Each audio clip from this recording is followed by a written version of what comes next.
On continue cette superbe soirée. On va donc accueillir une médecin et professeure agrégée à l'université de Sherbrooke, titulaire de la chaire de recherche Crémus sur les dépendances comportementales et la réduction des méfaits. Elle a également un doctorat en médecine de l'université de Sherbrooke et un doctorat en sciences humaines appliquées de l'université de Montréal. C'est bien évidemment Madame Magali Broder que je vous demande d'applaudir, s'il vous plaît. Bienvenue Magali. Et Magali va nous parler aujourd'hui de la dépendance aux écrans et de ses potentiels impacts sur la santé. Bonjour tout le monde. Donc maintenant, on va parler des écrans. Est-ce qu'on peut être accro aux écrans?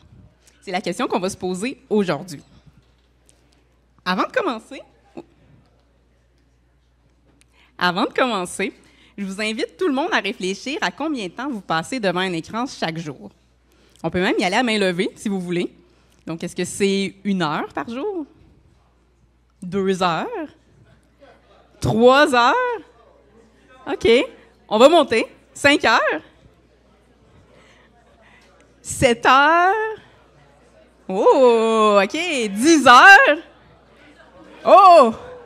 Est-ce qu'il y en a qui passent plus de 15 heures par jour devant un écran? Oh, OK. En fait, des fois, estimer le temps qu'on passe devant un écran peut être aussi extrêmement difficile parce qu'on utilise différents appareils et c'est pas toujours facile.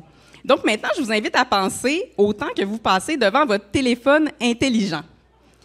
Donc, prenez le temps de réfléchir. Combien de temps vous passez devant votre téléphone intelligent chaque jour?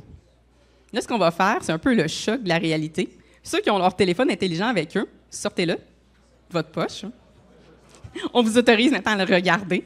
Et puis, je vous invite, pour ceux qui ont un iPhone, à aller dans la section temps d'écran, réglages, temps d'écran, afficher toute l'activité. Vous allez trouver votre activité quotidienne et hebdomadaire, et aussi le nombre de fois où vous déverrouillez votre écran par jour. Même chose pour Android. Vous allez dans vos paramètres, la section bien-être numérique et contrôle parental, et vous allez trouver la même information. Parfait. Tout le monde a trouvé l'info?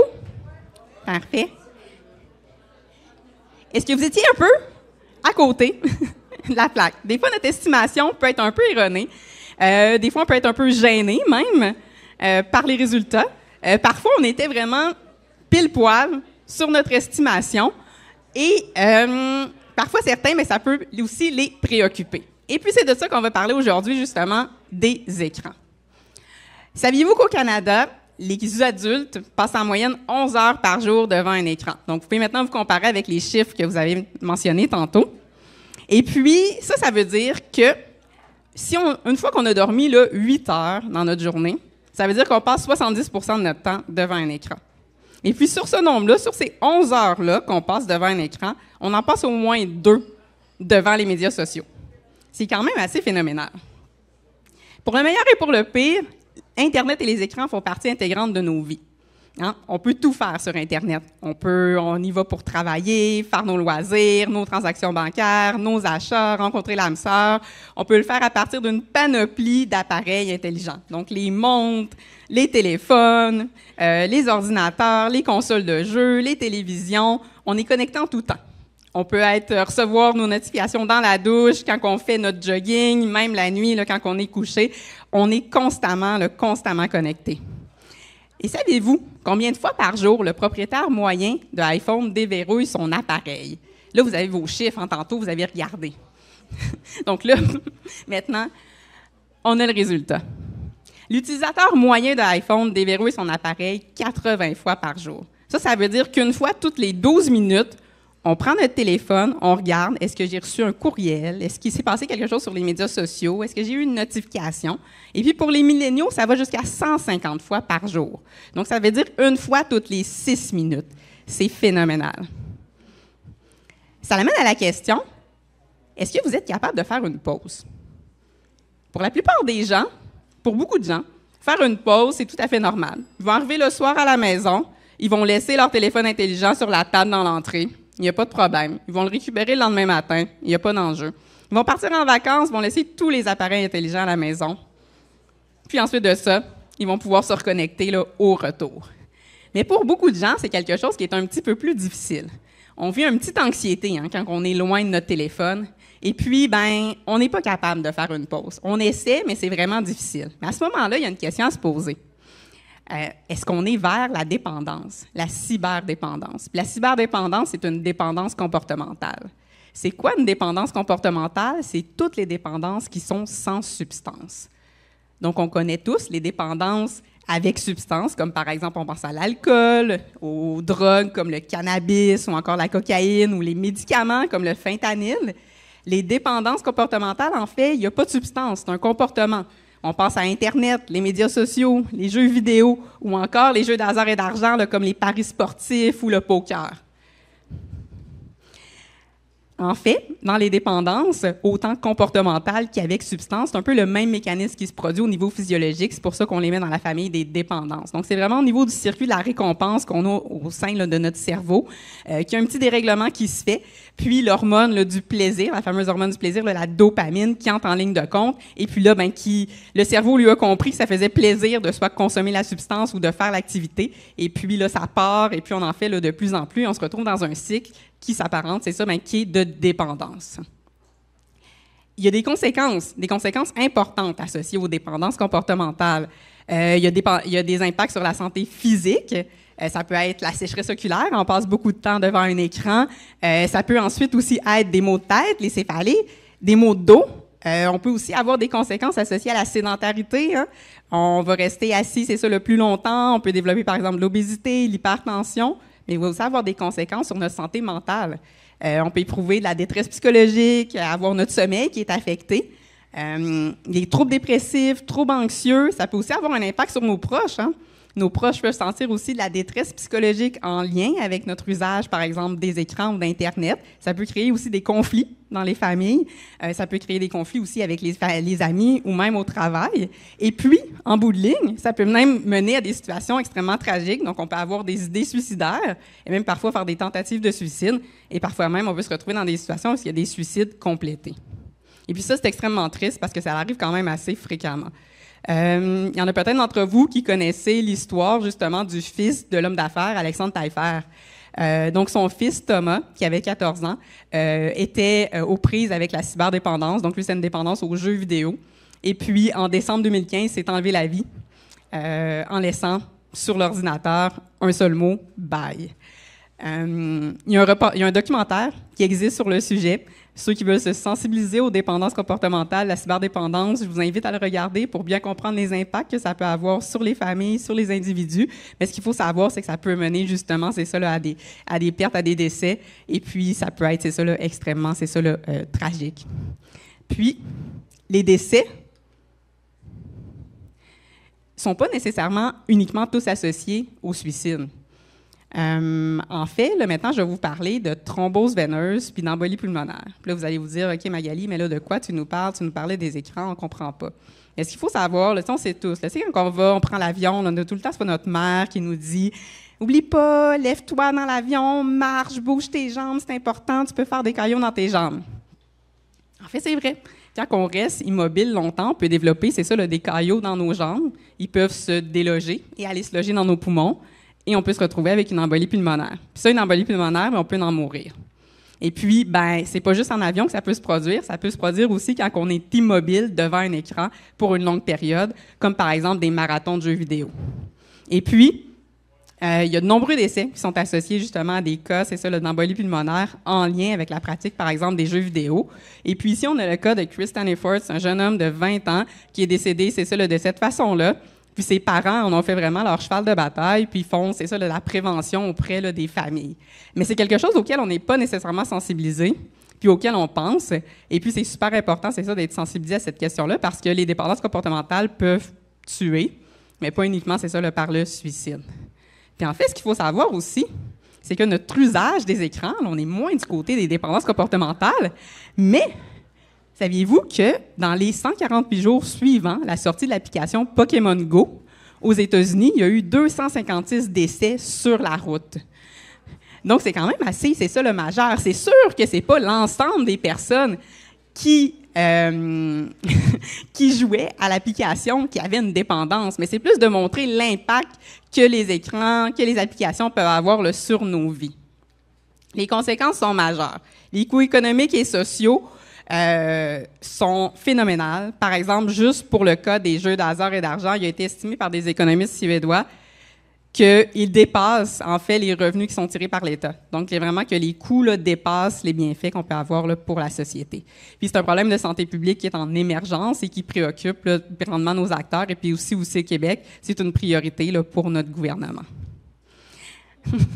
Et puis, c'est pas uniquement, là, c'est ça, le Pikachu, qui a un impact, c'est ça, là, sur les coûts économiques et sociaux. C'est vraiment un peu tout ce que je vous ai présenté. Les impacts sont majeurs. Donc, moi, ma mission dans mes travaux, qu'est-ce que je fais? C'est prévenir et réduire les méfaits qui sont associés aux dépendances comportementales. Et puis, en résumé, est-ce qu'on peut être accro aux écrans? Oui. C'est une dépendance comportementale. Puis, il y a des signes et symptômes qui sont à surveiller. Si, par exemple, on se retrouve dans une situation où est-ce qu'on perd le contrôle, qu'on est incapable d'arrêter, bien, il y a des questions qu'on peut se poser. Si, quand on essaie d'arrêter ou de diminuer, bien, on devient irritable, on est agité, ça va pas bien, il y a aussi encore là des questions qu'on peut se poser. Idem, on a besoin de plus de temps en ligne pour atteindre le même plaisir. Hein. Je vous parlais un peu tantôt, c'est ça, là, de la dopamine. Là. Bien là, ici, ça rentre en ligne de compte. Ensuite de ça, mais quand on se retrouve à prioriser cette activité-là, au lieu de faire d'autres choses, nos amis nous invitent, ben non, je vais passer un peu de temps en ligne sur les médias sociaux, je vais voir qu'est-ce qui se passe, je vais jouer aux vidéos, on s'isole. Ça peut devenir problématique. Puis quand on a des conséquences négatives sur notre vie, par exemple autant avec nos amis, nos proches, à l'école, le travail, ben là, je pense que c'est le temps, c'est ça, d'aller chercher de l'aide, puis c'est extrêmement important. Donc, si vous êtes inquiet pour soit vous ou un de vos proches, parlez-en à un professionnel de la santé. C'est extrêmement important. Et aussi, vous pouvez contacter l'organisme Je aide et références. L'organisme Je aide et références, c'est un organisme qui est financé par le ministère de la Santé et des Services sociaux, qui est accessible 24/7, 365 jours par année. Vous pouvez les appeler, vous pouvez clavarder avec eux. Ils vont pouvoir justement discuter avec vous, c'est ça, de la problématique qui vous concerne ou qui concerne un proche, répondre aussi à vos questions, si vous vous demandez, mais est-ce que c'est vraiment une dépendance, et vous référer aux ressources appropriées qui vont être en lien avec le lieu où est-ce que vous résidez. Donc, en résumé, on peut être accro, c'est ça, là, aux écrans. Donc, n'hésitez pas si vous avez des questions. Puis si vous voulez en savoir plus sur mes travaux, vous pouvez utiliser le code QR pour aller là, sur le site de mon laboratoire. Merci tout le monde.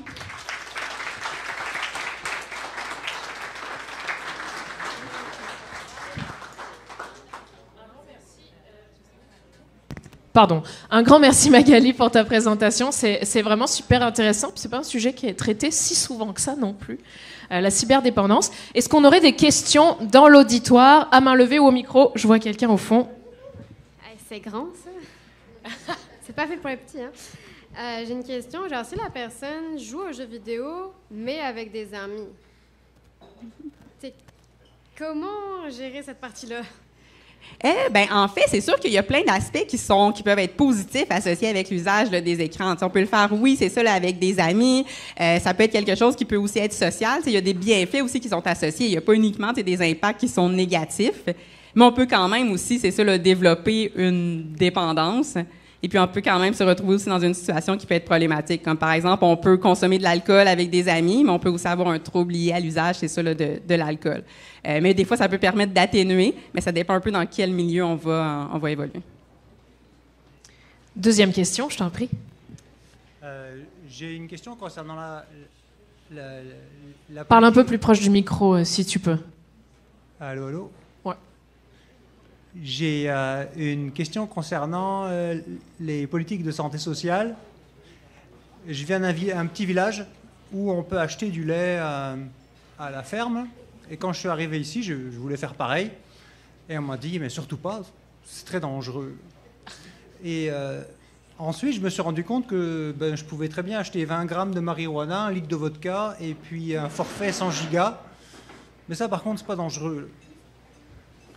Donc, là, ce que tu es en train de me dire, c'est que ma fille de 8 ans peut acheter un smartphone et se mettre directement accro. Et ce qu'on va lui dire, c'est faut que tu aies de la discipline. Ce qu'on pourrait dire à un consommateur de crack, en fait. Il faudrait qu'il ait un peu plus de discipline. Est-ce qu'il n'y a pas une sorte de dissonance là-dedans? Bien, en fait, quelque chose, c'est une question qu'on me pose souvent. La question qu'on me dit toujours, c'est, tu sais, Magali, pourquoi est-ce que au Québec, l'État est responsable de l'alcool, du cannabis, des jeux de hasard et d'argent, alors que c'est des produits ou des comportements à potentialité addictive?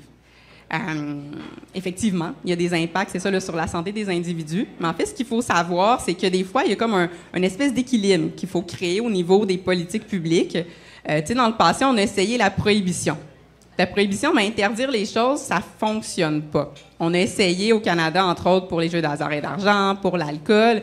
Et puis, ça fait en sorte souvent que ça peut être le crime organisé ou d'autres industries qui vont prendre le contrôle de ces domaines-là, et puis que ça peut entraîner aussi des conséquences encore plus, là, c'est ça, le négatif sur les individus. Donc, c'est comme un peu une espèce de moindre mal, si on veut, où est-ce que l'État s'est dit, nous, on va être responsable de ces activités-là, on va pouvoir les encadrer, on va pouvoir aussi contrôler les différents produits, comme les jeux de hasard, l'alcool et le cannabis, et puis y aller.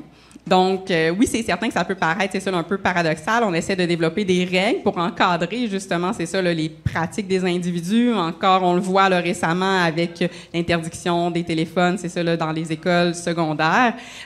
Donc, c'est d'essayer de trouver un peu comment est-ce qu'on peut naviguer, c'est ça, là, dans tout ça.